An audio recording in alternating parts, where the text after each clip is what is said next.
Hello दोस्तों, DElEd first semester की math class में आपका स्वागत है। देखिए, इस क्लास में हम लोग पवन सीरीज को पढ़ने वाले हैं और ये पवन सीरीज की 8वीं क्लास है और ये क्लास बहुत ही इंपॉर्टेंट क्लास होने वाली है क्योंकि इस क्लास से प्रत्येक वर्ष क्वेश्चन पूछे जाते हैं।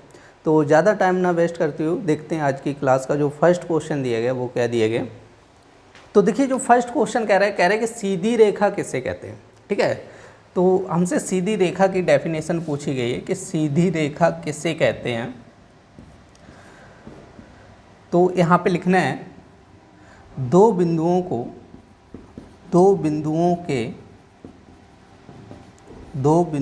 के बीच की दूरी को सीधी रेखा कहते हैं। सीधी रेखा कहते हैं। जैसे आपके दो पॉइंट हुए, ठीक है, एक पॉइंट ये है। अब देखो, यहाँ से यहाँ तक की जो दूरी होगी, ठीक है, इसको क्या बोला जाएगा? सीधी रेखा बोला जाएगा। सही। तो सीधी रेखा की डेफिनेशन पूछी गई थी, तो ध्यान रखना है कि दो बिंदुओं के बीच की दूरी को क्या कहते हैं? सीधी रेखा कहते हैं। देखिए, नेक्स्ट क्वेश्चन क्या कह रहा है? कह रहे हैं कि वक्र रेखा कैसे कहते हैं। तो वक्र रेखा के बारे में पूछा गया, तो सबसे पहले क्या करेंगे? हेडिंग डालेंगे वक्र रेखा। तो इसकी डेफिनेशन लिखनी है कि जब रेखा सीधी ना होकर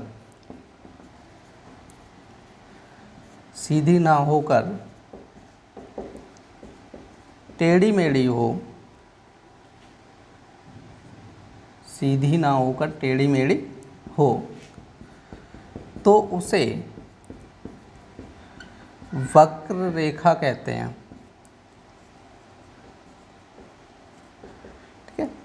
तो देखिए, यहाँ पर क्या होगा? देखो, रेखा सीधी नहीं होगी, तो रेखा कैसी होगी? जैसे टेढ़ी मेढ़ी होगी, तो इसको क्या बोल दिया जाएगा? वक्र रेखा बोल दिया जाएगा। ठीक है, सीधी नहीं होगी। ठीक है, सीधी रेखा होगी तो वो सरल रेखा कहलाएगी। समझे ना? कि रेखा कैसी होगी? टेढ़ी मेढ़ी हो, तो उसको क्या बोला जाएगा? वक्र रेखा बोला जाएगा। देखिए, नेक्स्ट क्वेश्चन क्या कह रहा है? कह रहा है कि पटरी तथा प्रकार की सहायता से 120 डिग्री का कोण बनाएगा। तो देखिए, 120 डिग्री का कोण बनाना है, तो सबसे पहले हम लोग क्या करेंगे? आपका एक रेखा खींचेंगे ए और बी। समझाया? देखिए, यहाँ पर कोई नाप नहीं कह रहा है। ठीक है, लाइन की जो रेखा खींच रहे हैं उसकी कोई दूरी नहीं कह रहा है, तो हम लोग क्या करेंगे? ऐसे ही किसी भी नाप की एक रेखा खींच लीजिएगा। उसके बाद क्या करेंगे? प्रकार में कुछ दूरी लेंगे, ठीक है, और यहाँ से एक चाप लगाएंगे। ए को केंद्र मानकर एक चाप लगा देंगे इस टाइप से। क्लियर नहीं? और इस चाप को आप नाम दे दीजिएगा, यहाँ पर सी और ये डी मान लीजिएगा। ठीक है, ये जो चाप बनाया वो क्या बनाया? सी डी एक चाप लगाया। समझे? देखिए, जो दूरी यहाँ पर भरी थी वही दूरी रखकर सी को केंद्र मानकर इस चाप को हम लोग काटेंगे ऐसे करके। ठीक है, अब ये चाप को जो हमने काटा, ये बिंदु मान लीजिएगा आप लोग, ई पॉइंट मान लो। ठीक है, अब ई को केंद्र मानकर फिर से यहाँ पर एक चाप लगाएंगे, मतलब इसी चाप को काटेंगे, तो ये पॉइंट मान लो, एफ पॉइंट मान लो। अब हम लोग क्या करेंगे? एफ और ए से होती हुई एक रेखा खींच देंगे, तो ये मान लीजिएगा जी पॉइंट मान लीजिएगा। ठीक है, तो ये जो लाइन बनी है ये 120 डिग्री का कोण बना रही है। समझ आया? तो यहाँ पे ध्यान रखना है, इस टाइप से हम लोग क्या करेंगे? पटरी और प्रकार की सहायता से क्या करेंगे? 120 डिग्री का कोण बनाएंगे। और इसमें क्या करना है? रचना आपको लिखना होगा। ठीक है, क्योंकि जब हमने राजन सीरीज को पढ़ा था उसमें भी क्वेश्चनों को बताया था। ठीक है, तो उसमें रचना भी लिखी थी। तो जो लोग पहले से ही जुड़े हुए हैं उन लोगों को पता होगा कि रचना कैसे लिखनी है। तो देखिए, सबसे पहले हम लोग क्या लिखेंगे? हमने सबसे पहले क्या किया था? एक लाइन खींची थी ए बी, तो यहाँ पे लिखेंगे सर्वप्रथम ए बी रेखा खींची। ठीक है, उसके बाद ये तो पहला पॉइंट हो गया। दूसरा पॉइंट लिखना है, ए को केंद्र मानकर एक चाप लगाया जो ए बी को सी बिंदु पर काटता है। सी बिंदु पर काटता है। ठीक है, तो जो ए बी रेखा होगी उसको कहाँ पर काट रहा है, सी बिंदु पर काट रहा है। तो उसके बाद हम लोग क्या करेंगे, तीसरा पॉइंट लिखना है कि सी को केंद्र मानकर, अब लिखना है सी को केंद्र मानकर एक दूसरा चाप लगाया, जो चाप, देखो ये जो दूसरा चाप लगाया ई चाप लगाया ना, जो सी डी चाप को कहाँ पर काट रहा है, ई पर काट रहा है। ठीक है, तो लिखना है जो चाप सी डी को ई पर काटता है। ठीक है, चाप जो सी डी है ना उसको कहाँ पर काट रहे हैं, ई पर काटता है। क्लियर नहीं। अब चौथा पॉइंट लिखना है। अब देखो उसके बाद क्या किया था, ई को केंद्र मानकर हमने चाप लगाया, तो यहाँ पे लिखना है ई को केंद्र मानकर, ठीक है, एक चाप लगाया, ऐसे लिखना है ना, केंद्र मानकर पुनः एक चाप लगाया, ठीक है, जो चाप सी डी को एफ बिंदु पर काटता है, एफ बिंदु पर काटता है। ठीक है, चाप सी डी को कहाँ पर काटेगा, एफ बिंदु पर काटता है। तो देखिए यहाँ पर लिखना है, पांचवा पॉइंट लिखना है, उसका लिखना है ए व एफ से होती हुई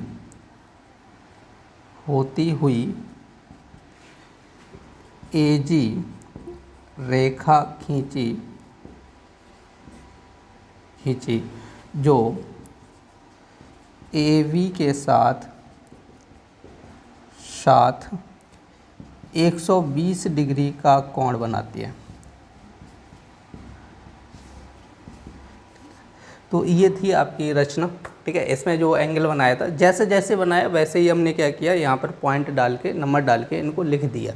समझे, जब भी आपसे क्वेश्चन पूछा जाए तो इसी टाइप से करना होगा। ठीक है, जो भी एंगल वाले क्वेश्चन आते हैं एग्जाम में, पूछता है कि 60 डिग्री का कोण बनाओ, 70 डिग्री का कोण बनाओ, वो सॉरी 70 का नहीं पूछेगा, 45 का पूछ सकता है। ठीक है, तो यहाँ पर आपको क्या करना होगा, पहले तो इसको बनाना होगा। ठीक है, पटरी प्रकार की सहायता से, उसके बाद इसकी रचना पद लिखने होंगे।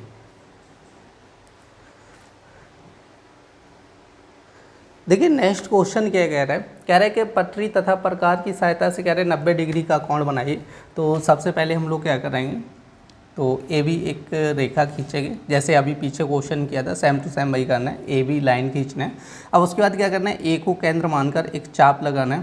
ठीक है, चाप जो ए बी को कहाँ पर काटता है, सी बिंदु पर। तो ये मान लेंगे कौन सा चाप लगा, सी डी चाप लगा, इसको नाम दे दो सी डी। समझे। अब उसके बाद क्या करेंगे हम लोग, सी को केंद्र मानकर, ठीक है, फिर चाप लगाएंगे, तो यहाँ पर ये काटेगा आपका ई पॉइंट पर। फिर ई को केंद्र मानकर एक चाप लगाएंगे, तो ये क्या होगा, एफ बिंदु पर काटेगा। कहाँ पर काटेगा, एफ पर। अब हम लोग क्या करेंगे, पुनः देखो ई को केंद्र मानकर एक चाप लगाएंगे और एफ को केंद्र मानकर एक चाप लगाएंगे, तो ये दोनों चाप जहाँ पर काटेंगे, जैसे ये दोनों चाप यहाँ पर काटते हैं, तो इन दोनों चापों से होती हुई क्या करना है, एक लाइन खींचना है। ठीक है, जो कितने डिग्री का कोण बनाएगी, आपके 90 डिग्री का कोण बनाएगी, ध्यान रखना है। समझा। जैसे अभी पिछले क्वेश्चन में हम लोगों ने किया था, रचना लिखी थी, वैसे ही इसकी भी रचना लिखनी होगी। तो हम लोग हेडिंग डालते हैं रचना। तो देखिए सबसे पहले हमने क्या किया था, ए बी लाइन खींची, सेम टू सेम वही लिखना है कि सर्वप्रथम, ठीक है, सर्वप्रथम ए बी रेखा खींची, ठीक है। दूसरा पॉइंट क्या लिखना है कि हमने क्या किया था, ए को केंद्र मानकर एक सी डी एक चाप लगाया। ठीक है, तो यहाँ पे लिखना है ए को केंद्र मानकर एक चाप लगाया, जो ए बी को सी बिंदु पर काटता है। ठीक है, उसके बाद क्या करना है, देखो तीसरा पॉइंट लिखना है, सी को केंद्र मानकर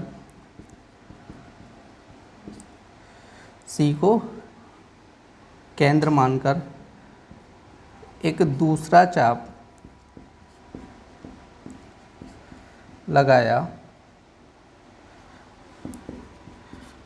जो चाप CD को, देखो इसको हम लोग क्या बोलेंगे, चाप CD बोल देंगे, चाप CD को E बिंदु पर काटता है, E बिंदु पर क्या कर रहा है, E बिंदु पर काटता है। और नेक्स्ट चौथा पॉइंट लिखना है, E को केंद्र मानकर एक चाप लगाया, ऐसे ही लिख लो, एक चाप लगाया जो चाप CD को देखो F बिंदु पर काटता है। तो यहीं पर लिख दूँ काटता है, ठीक है। तो हमने क्या किया, देखो सबसे पहले C को केंद्र माना और एक चाप लगाया जो CD को कहाँ पर काटता है, E, फिर E को केंद्र मानकर एक चाप लगाया, ठीक है, CD को कहाँ पर काट रहा है, F बिंदु पर काट रहा है। अब उसके बाद हम लोग क्या करेंगे, E और F को केंद्र मानकर चाप लगाए जो एक दूसरे को, देखो यहाँ पर बिंदु मानना चाहो बिंदु मान लो, G बिंदु पर काटता है, ठीक है। कहाँ पर काटते हैं दोनों, एक दूसरे को कहाँ पर काट रहे हैं, G बिंदु मान लो यहाँ पर, समझे। तो यहाँ पे पाँचवा पॉइंट लिखना है, E तथा F को केंद्र मानकर चाप लगाई जो एक दूसरे को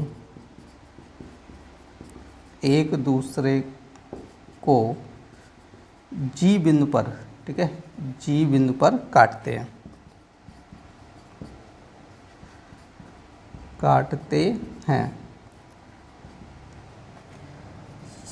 ठीक है। नेक्स्ट पॉइंट लिखना है, AG को मिलाया, उसका लिखना है AG, A व G को मिलाया, ऐसे लिखो, A व G को मिलाया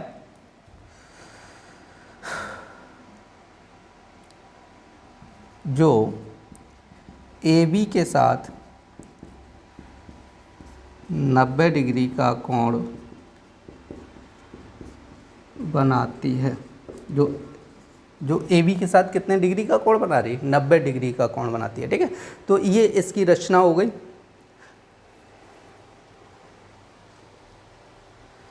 देखिए नेक्स्ट क्वेश्चन क्या कह रहा है कि आयत किसे कहते हैं, तो हम लोगों से आयत की डेफिनेशन पूछी गई। तो सबसे पहले आप लोग हेडिंग डालिए आयत। तो क्या लिखना है, देखिए जिसकी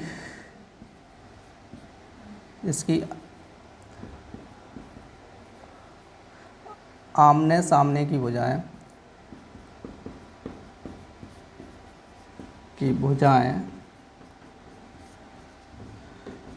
बराबर हों तथा प्रत्येक कोण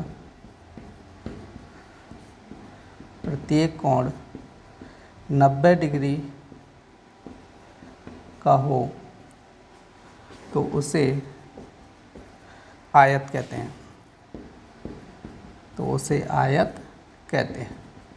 ठीक है। इसमें देखो चित्र भी बना दीजिएगा।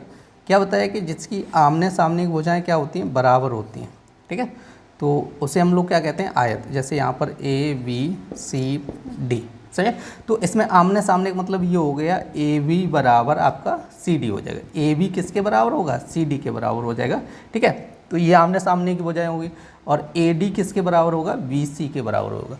तो वही लिखा है कि जिसकी आमने सामने की भुजाएं क्या हों, बराबर हों तथा प्रत्येक कोण कितने डिग्री का हो, 90 डिग्री का हो, तो उसे हम लोग क्या कहते हैं, आयत कहते हैं। जैसे AB बराबर CD और AD बराबर कितना हो जाएगा आपका, BC हो जाएगा। अब देखो प्रत्येक कोण की बात कर रहा है, तो यहाँ पर लिखना चाहो आप लोग लिख लो, कोण A बराबर कोण B बराबर कोण C बराबर कोण D इक्वल टू कितना हो जाए, 90 डिग्री।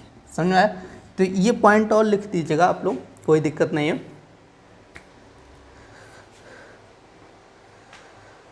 देखिए नेक्स्ट क्वेश्चन क्या कह रहा है, कि वर्ग क्या है बताइए। तो आपकी वर्ग की डेफिनेशन पूछी गई है, वर्ग। तो जैसे अभी आयत की लिखा है, सेम टू सेम वही लिखना है, थोड़ा चेंजमेंट होगा। तो यहाँ पे लिखना है जिसकी सभी भुजाएं बराबर हों तथा प्रत्येक कोण 90 डिग्री का हो तो उसे वर्ग कहते हैं। तो उसे वर्ग कहते हैं। ठीक है, तो वर्ग का मतलब क्या हो जाएगा, जिसकी सभी भुजाएं कैसी होनी चाहिए, बराबर। तो यहाँ पे देख लीजिएगा ए बी सी डी। तो यहाँ पे क्या हो जाएगा, देखो ए बी बराबर बी सी बराबर सी डी बराबर डी ए। ठीक है, मतलब A B B C C D D A, ये आपस में सभी भुजाएं क्या होंगी, बराबर होंगी। उसके बाद क्या होगा, इसका कोण, जैसे कोण ए, कोण बी और आपका कोण सी, और यहाँ पर क्या हो जाएगा कोण डी। तो ये कितने डिग्री का होगा, 90 डिग्री का होगा। क्लियर कि नहीं। तो यहाँ पे आप लोग समझ लेना कि कह रहे हैं कि जिसकी सभी भुजाएं कैसी होनी चाहिए, बराबर होनी चाहिए, और प्रत्येक कोण कितने डिग्री का हो, 90 डिग्री का हो, तो उसे हम लोग क्या कहते हैं, आयत कहते हैं, वो सॉरी वर्ग कहते हैं। देखिए नेक्स्ट क्वेश्चन क्या कह रहा है, कह रहे हैं कि विषमबाहु त्रिभुज से आप क्या समझते हैं। तो यहाँ पर विषमबाहु त्रिभुज की डेफिनेशन पूछी गई। तो सबसे पहले हेडिंग डालो विषमबाहु त्रिभुज।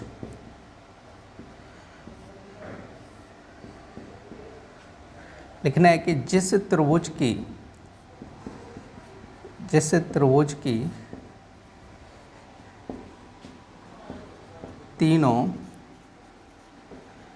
तीनों भुजाओं की लंबाई भिन्न भिन्न हो, तीनों भुजाओं की लंबाई कैसी हो, भिन्न भिन्न हो या अलग अलग हो। ठीक है, कुछ भी लिख सकते हो, भिन्न भिन्न लिख सकते हो या अलग अलग हो, तो उसे विषमबाहु त्रिभुज कहते हैं। तो उसे विषमबाहु त्रिभुज कहते हैं। ठीक है, तो विषमबाहु त्रिभुज की बात की गई, तो देख लो यहाँ पर चित्र बना लीजिएगा। देखो कैसा भी बना लो, कोई दिक्कत नहीं है। तो यहाँ पर जैसे ए बी सी। ठीक है, तो देखो इसमें क्या होगा, विषमबाहु का मतलब होता है कि जिसकी तीनों भुजाओं की लंबाई कैसी हो, अलग अलग हो। ठीक है, तो यहाँ पे ऐसे लिख लेना A B does not equal to B C does not equal to C A. ठीक है, मतलब तीनों भुजाओं की लंबाई आपस में कैसी नहीं होनी चाहिए, समान नहीं होनी चाहिए, समझा है, अलग अलग होनी चाहिए। तो उसको क्या बोला जाएगा, विषमबाहु त्रिभुज बोला जाएगा। देखिए नेक्स्ट क्वेश्चन क्या कह रहा है, कह रहे हैं समद्विबाहु त्रिभुज से आप क्या समझते हैं। तो यहाँ पर सबसे पहले आप लोग हेडिंग डालो समद्विबाहु त्रिभुज। समद्विबाहु त्रिभुज, तो यहाँ पे लिखना है जिसकी वो ऐसे लिखो, जिस त्रिभुज की, ठीक है, जिस त्रिभुज की दो भुजाओं की लंबाई समान हो, तो उसे समद्विबाहु त्रिभुज कहते हैं। तो उसे समद्विबाहु त्रिभुज कहते हैं। ठीक है, समद्विबाहु त्रिभुज की डेफिनेशन पूछी गई, तो क्या लिखना है कि जिस त्रिभुज की दो भुजाओं की लंबाई क्या हो, समान हो, तो उसे क्या कहते हैं, समद्विबाहु त्रिभुज कहते हैं। तो अगर चित्र बनाना चाहो तो आप लोग बना लीजिएगा ऐसे करके। ठीक है, तो यहाँ पे लिखना है जैसे ए बी सी। तो देखिए इसमें क्या हो जाएगा, ए बी बराबर ए सी। ठीक है, और डज नॉट इक्वल टू आपकी हो जाएगी बी सी। ठीक है, बी सी बराबर नहीं होगी, मतलब ये दोनों भुजाएं जैसे मान के चलो, ये दोनों की लंबाई बराबर रखना आप लोग। ठीक है, तो ये वैसे भी ऑटोमेटिक भिन्न हो जाएगी। तो ए बी और बी सी क्या है, मान के चलो बराबर है, और वो सॉरी ए बी और ए सी बराबर है, और बी सी क्या है, बराबर नहीं है। ठीक है, तो इसको ऐसे लिखना ए बी बराबर A C does not equal to B C. देखिए नेक्स्ट क्वेश्चन क्या कह रहे हैं, कह रहे हैं कि समबाहु त्रिभुज से आप क्या समझते हैं। तो सबसे पहले आप लोग हेडिंग डालो समबाहु त्रिभुज। समबाहु त्रिभुज, समबाहु त्रिभुज। लिखना है कि जिस त्रिभुज की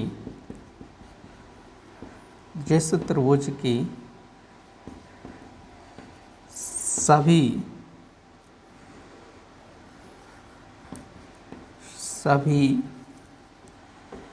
भुजाओं की लंबाई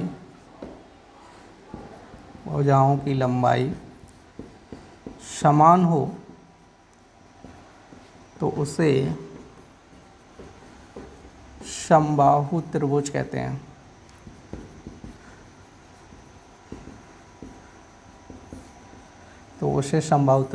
हैं। देखो, जिस त्रिभुज की सभी भुजाओं की लंबाई कैसी हो, समान हो, तो उसे हम लोग क्या बोलेंगे, समबाहु त्रिभुज बोलेंगे। ठीक है, जैसे ए बी सी, मान लो तीनों भुजाओं की लंबाई कैसी है, समान है, तो इसको क्या बोला जाएगा, समबाहु त्रिभुज। तो इसमें क्या लिखना है, ऐसे लिख लो, ए बी बराबर ए सी बराबर बी सी, मतलब तीनों भुजाओं की लंबाई कैसी होगी, समान। समझे, जहाँ पर तीनों भुजाओं की लंबाई समान होगी तो उसको क्या बोला जाएगा, समबाहु त्रिभुज। दो भुजाओं की लंबाई समान होगी तो क्या बोला जाएगा, समद्विबाहु त्रिभुज।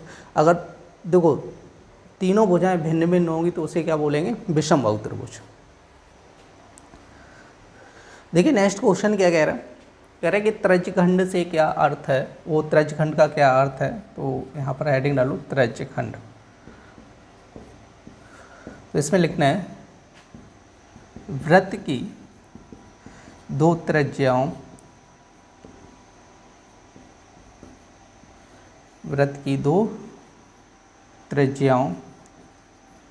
तथा एक चाप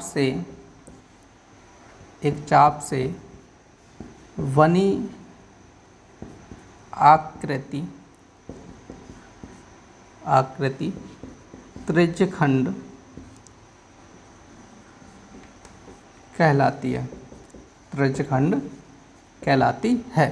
तो देखिए ये आपका हो गया सर्कल, ठीक है, वृत्त हो गया, ये केंद्र हो गया। तो देखो दो त्रिज्याओं का मतलब ये हो जाएगा, जैसे ये एक त्रिज्या हो गई और यहाँ से ये एक त्रिज्या हो गई, समझे। अब देखो दो त्रिज्याओं, ठीक है, और एक चाप, ये चाप हो गया, ठीक है। दो त्रिज्याओं और एक चाप द्वारा जो बनी आकृति होती है उसको हम लोग क्या बोलते हैं, त्रिज्यखंड बोलते हैं। तो ये क्या कहलाएगा, त्रिज्यखंड कहलाएगा, ठीक है, इसको क्या कहेंगे, त्रिज्यखंड।